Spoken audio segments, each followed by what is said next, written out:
యథావిధిగా కొనసాగిస్తూ ఈరోజు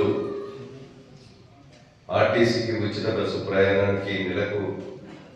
400 కోట్లు ఆర్టీసీకి కడుతూ విద్యుత్ సంస్థ గృహ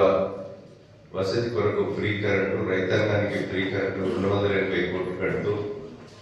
సన్న బియ్యానికి కూడా 14,000 కోట్ల రూపాయలు సంవత్సరానికి కడుతూ నిరంతరంగా ఈరోజు ఇందిరమైన కార్యక్రమాన్ని కొనసాగిస్తూ సంక్షేమ పథకాలు ఏది కూడా ఆగకుండా కళ్యాణ లక్ష్మి కానీ, సీఎం రిలీఫ్ కానీ, అదేవిధంగా రోడ్ల సౌకర్యం, గ్రామాల్లో ఉన్నటువంటి మౌలిక సదుపాయాలు కూడా కొనసాగిస్తూ ఈ రాష్ట్ర ప్రభుత్వం ముందుకెళ్తా ఉంది. దాన్ని ఈరోజు ప్రజలు గమనించవలసిందిగా నేను కోరుతూ ఈరోజు కళ్యాణ లక్ష్మి చెక్కుల పంపిణీని యథావిధిగా ఆపకుండా ఈరోజు పెండింగ్ లేకుండా ప్రతి నెలకు ఒకసారి సీఎం రిలీఫ్ చెక్కులు కానీ, కళ్యాణ లక్ష్మి చెక్కులు కానీ, ప్రభుత్వ వేతనాలు కానీ ఈరోజు సరి అయినటువంటి సమయంలో అందిస్తూ ప్రజలకు, ఉద్యోగులకు ఎలాంటి ఆటంకం కాకుండా పనిచేయడం జరుగుతుందని ఈ సందర్భంగా మీరు తెలియజేస్తూ ఈరోజు రాబోయేటువంటి రోజుల్లో కూడా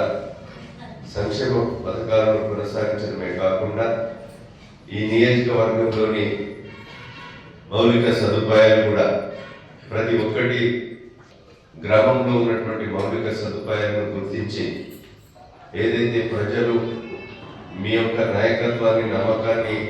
పెట్టి ఓట్లు వేశారో ఆ నమ్మకాన్ని, విశ్వాసాన్ని మరి ఇంకా బలోపేతమయ్యే విధంగా ప్రజలకు అందుబాటులో ఉండి ఈరోజు పనిచేయాలనేటువంటి సంకల్పంతో ఉండాలని కోరుతూ ఈ యొక్క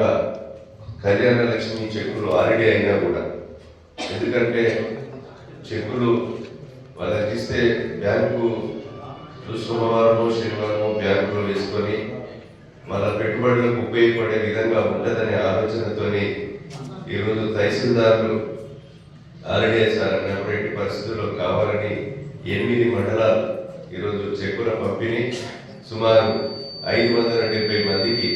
6 కోట్ల రూపాయలు ఈరోజు కళ్యాణ లక్ష్మి చెక్కుల పంపిణీ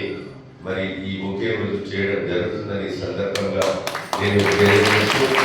ఈ చెక్కుల పంపిణీ కార్యక్రమంలో పాల్గొన్నటువంటి అధికారులు కానీ, లబ్ధిదారులు local to global news at your finger tips. మీ చేతిలో ఒక ఆయుధం. Download R TV app. Media legend Ravi Prakash is back.